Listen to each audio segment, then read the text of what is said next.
Hello there. Welcome back to Calming My Compass, where we take a moment away from the rush of the world to find quiet strength in the stories around us. Tonight, we turn our gaze toward a simple scene, a moment captured in time between a man weathered by seasons and his dog, whose gaze holds an unwavering loyalty. This is the story of Caleb and his beloved companion, Bo, set against a backdrop of dusty soil, stacked boxes, and the honest labor of a life lived close to the earth. Caleb, now in his twilight years, hasn't just accumulated wrinkles. He has gathered wisdom, resilience, and a quiet understanding of what truly matters.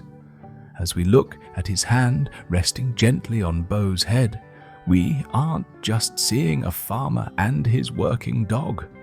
We are seeing two souls who have navigated the winding, often thorny path of adversity together. Their story is a powerful reminder that even when life strips everything away, the anchors of loyalty and persistence remain, ready to guide us through the darkest storms. Settle in, breathe deep, and let the quiet rhythm of Caleb's world begin to soothe your spirit as we uncover the true meaning of enduring partnership and overcoming hardship. It's dry, dusty, suggesting effort and, perhaps, drought. Notice the boxes stacked behind them, some full, some waiting, a symbol of the tireless cycle of sowing and harvesting, of hope and sometimes disappointment.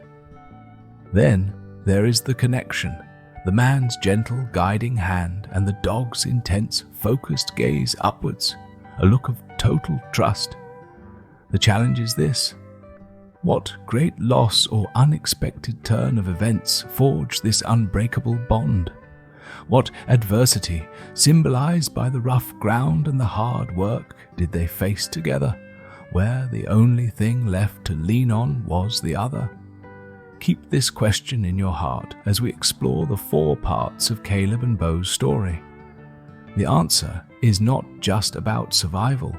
It's about a radical shift in perspective that ultimately led to a life richer than Caleb could have ever imagined. Part 1. The Shattered Dream and the Arrival of Bo.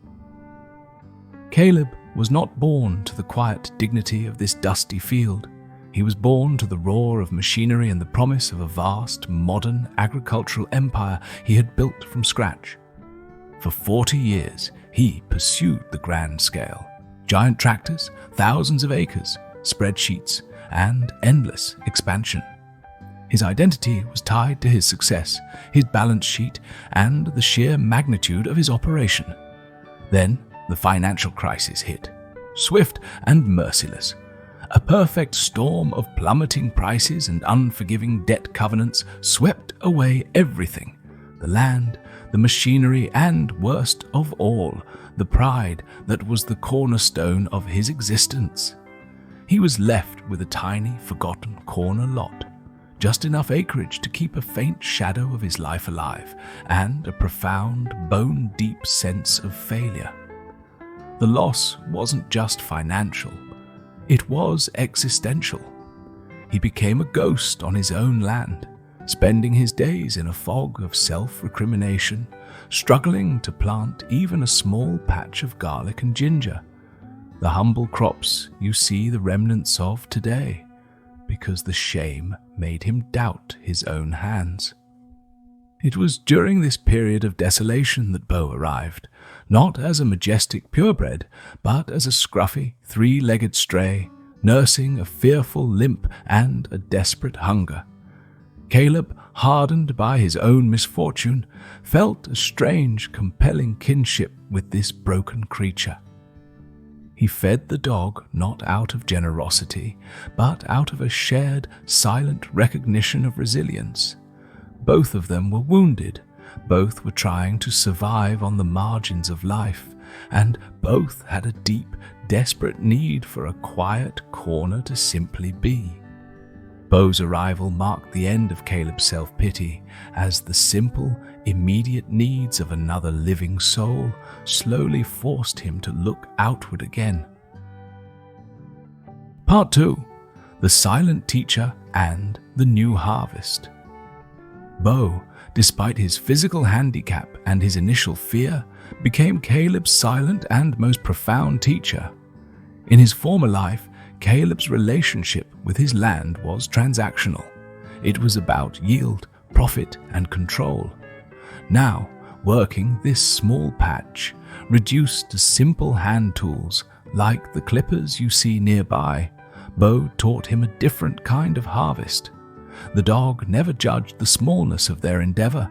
He simply worked alongside Caleb with an unwavering, joyful diligence. Bo couldn't herd cattle anymore, but he became fiercely dedicated to guarding the roos, chasing off rodents, and, most importantly, simply being present.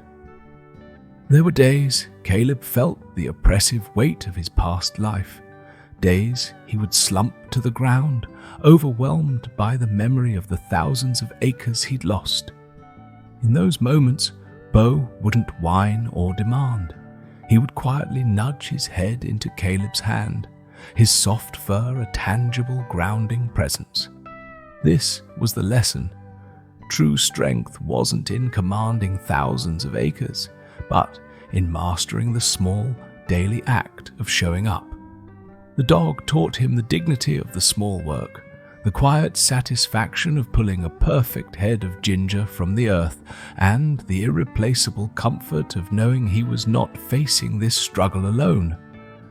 This slow, arduous return to the basics, to the feel of the soil between his fingers, to the rhythm of the sun, and to the absolute loyalty of Bo, was the painful but necessary recalibration of Caleb's inner compass, steering him away from the emptiness of corporate ambition toward the quiet fulfillment of simple companionship. Part 3. The Storm of Doubt and the Steadfast Anchor. The new life, though simpler, was far from easy. One particularly brutal spring, a late unexpected frost threatened to wipe out the small precious crop that represented Caleb's entire year's income and his fragile hold on independence. This wasn't just a financial threat. It triggered the old panic, the agonizing memory of losing everything. As the temperature plummeted, Caleb was gripped by a suffocating despair, certain that history was repeating itself and that his fate was to always fail. He was preparing to give up, to simply walk away and concede defeat to the elements. He sat huddled in his shed, tears of frustration finally escaping after years of stoic grief. It was then that Bo performed his greatest service. The dog didn't whine or bark. He simply pressed his body against Caleb's shaking frame, a warm, steady weight. Caleb realized that while he couldn't control the frost, he could control his response to it. He looked at Bo, whose calm eyes reflected the acceptance of life's unpredictable hardships. In a flash of clarity, Caleb understood. Adversity doesn't always mean you lose the fight. Sometimes it means you change the stakes. He sprang up, grabbing old burlap sacks and the cardboard boxes you see in the photo, and worked through the night, covering every single vulnerable sprout. Bo was right there, helping hold down the edges, his presence a powerful, silent affirmation. They fought the cold together, not for millions, but for their humble survival. The next morning, though some plants were damaged, the majority were saved. The lesson cemented that night was that failure is not a final event, but simply a temporary condition, one that is far easier to endure when faced with a loyal heart beating steadily at your side. Part 4.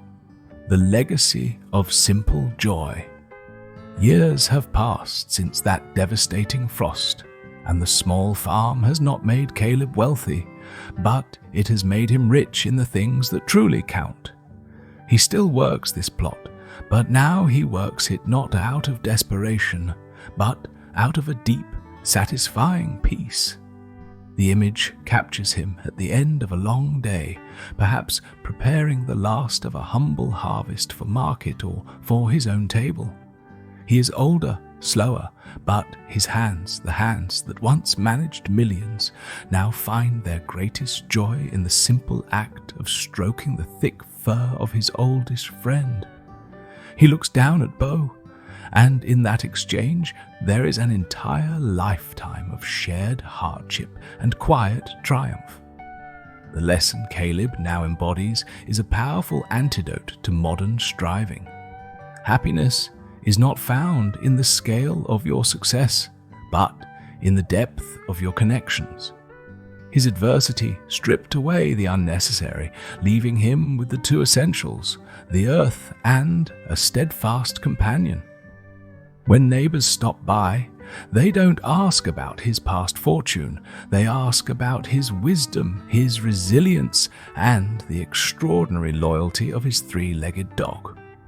Caleb smiles, leaning into Bo, and understands that he didn't just survive his loss, he was transformed by it. He finally found his true compass, not pointing toward distant gold, but toward the unwavering, simple truth found right here, in the dust of his feet, under the warm, steady weight of his best friend's head. Let's close on this chapter entitled, The Call to Keep Turning the Pages.